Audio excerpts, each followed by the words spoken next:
नमस्कार, आपके साथ मैं हूं विद्यानाथ झा। भारत ही नहीं बल्कि पूरी दुनिया आतंकवाद से जूझ रही है। पीएम मोदी का कहना है कि आतंकवाद को जड़ से खत्म किए बिना मानवता की रक्षा नहीं हो सकती। लेकिन आपको यह जानकर आश्चर्य होगा कि जितनी बड़ी समस्या आतंकवाद है, उतनी ही बड़ी मुसीबत मोटापा भी है। यह भी आतंकवाद से कम नहीं है। दो तस्वीरों से आप इस बात को समझ सकते हैं। दोनों ही तस्वीर मौत और मुश्किल बांटने वाली है। अमेरिका हो या फिर इंडिया, इराक हो या फिर सीरिया, हर तरफ आतंकवाद है। दुनिया भर की अर्थव्यवस्था आतंकवाद को काबू करने में चरम पर रही है और दुनिया के तमाम देश आतंकवाद से लड़ने पर ग्लोबल जीडीपी का 2.8% खर्च कर रहे हैं। तो मोटापे से निपटने के लिए भी दुनिया भर के देश ग्लोबल जीडीपी का 2.8% खर्च कर रहे हैं।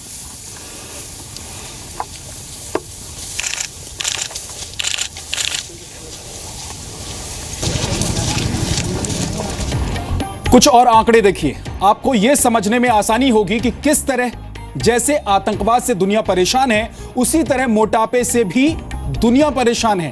आपको जानकर हैरानी होगी कि दुनिया भर में मोटापे का आर्थिक बोझ ग्लोबल जीडीपी के 2.8% हिस्से के बराबर है। दुनिया के सारे देशों में जीडीपी को मिला दिया जाए तो ये देश आतंकवाद से लड़ने पर भी उतना ही खर्च कर रहे हैं जितना मोटापे से लड़ने पर कर रहे हैं। यानी कि मोटापा भी आतंकवाद जितना ही गंभीर है और इसकी समस्या भी उतनी ही गंभीर है।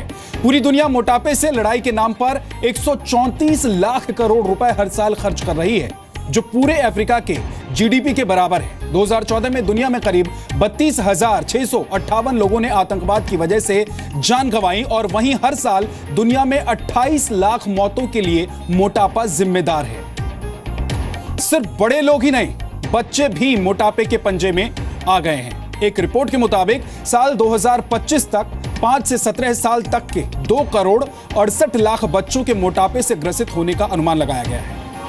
पीडियाट्रिक ओबेसिटी की रिपोर्ट के मुताबिक साल 2010 में करीब 2 करोड़ 20 लाख बच्चे मोटापे के शिकार थे।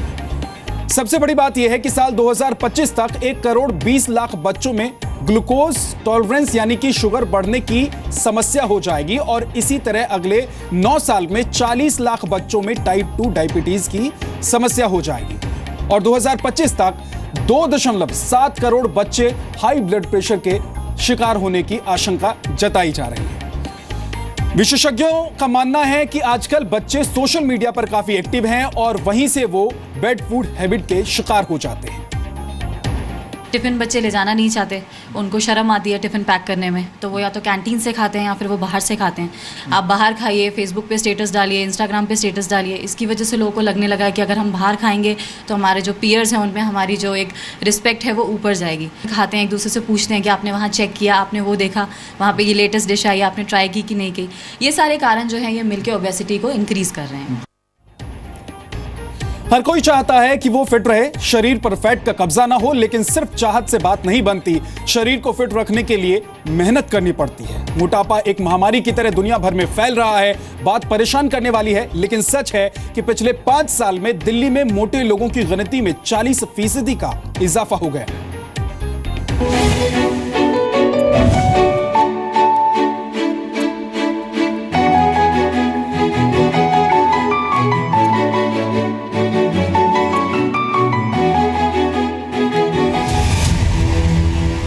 इतना फैट खाकर कैसे बढ़ेगा इंडिया? क्या आपके शरीर पर भी फैट का कब्जा है? फैट आपके शरीर पर कब्जा कर रहा है। वजह है जंक फूड, तला हुआ भोजन, कोल्ड ड्रिंक और न जाने क्या क्या। ये फैट आपको बीमार कर सकता है, बहुत बीमार कर सकता है। अगर आप भी जंक फूड या फिर घी तेल में डूबा हुआ भोजन मजे से खाते हैं तो यकीन कीजिए बड़ी बड़ी बीमारियां आपकी राह देख रही हैं। राजधानी दिल्ली को ही ले लीजिए, मोटापे का प्रकोप बढ़ता जा रहा है। दिल्ली में मोटे लोगों की गिनती पिछले 5 साल में करीब 40% बढ़ गई है।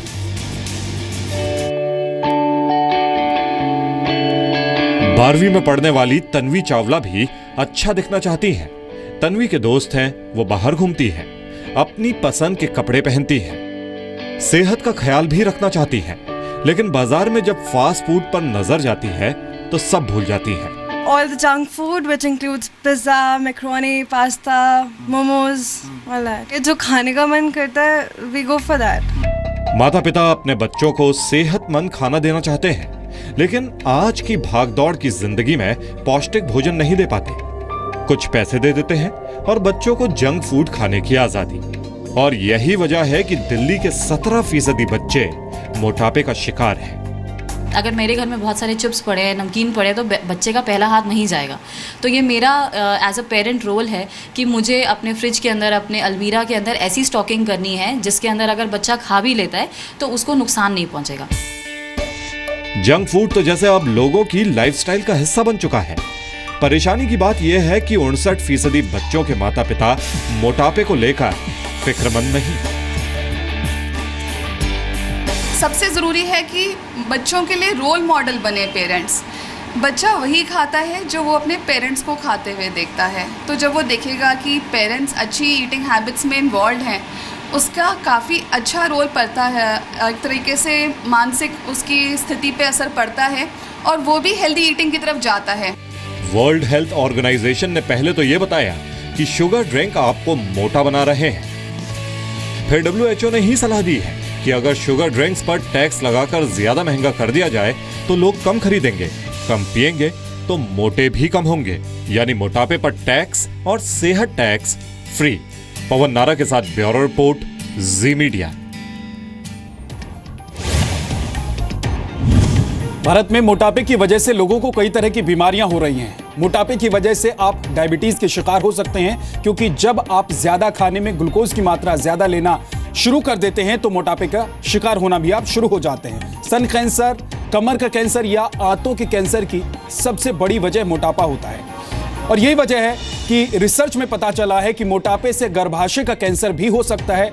वजन बढ़ने से आपका दिल शरीर के बाकी हिस्सों में सही ढंग से ब्लड सप्लाई यानी रक्त का सप्लाई नहीं कर पाता है, जिससे दिल का दौरा पड़ने की संभावना भी बढ़ जाती है और मोटापे के कारण लोग डिप्रेशन के शिकार भी हो जाते हैं। मोटापे की वजह से आपके आंत की कोशिकाओं पर ज्यादा दबाव होते हैं, जिससे आंत संबंधित बीमारियां हो सकती हैं। मोटापे के कारण आपका डायफ्राम कमजोर हो जाता है और जिससे आप हार्निया के शिकार हो जाते हैं। मोटापे के कारण हाई ब्लड प्रेशर होने से किडनी फेल और हार्ट अटैक का खतरा भी बढ़ जाता है। और मोटापे के कारण शरीर का वजन बढ़ने से आप जोड़ों के दर्द के शिकार भी हो जाते हैं।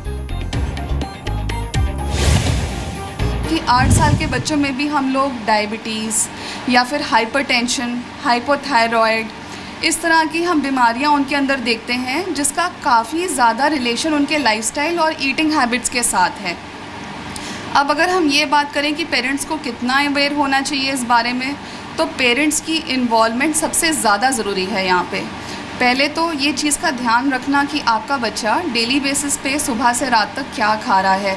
उसमें अच्छे फूड्स जैसे फ्रूट्स हैं, वेजिटेबल्स हैं, डेयरी प्रोडक्ट्स हैं, होल ग्रेन्स हैं, इनका कंजम्पशन बच्चा कर रहा है या नहीं कर रहा है।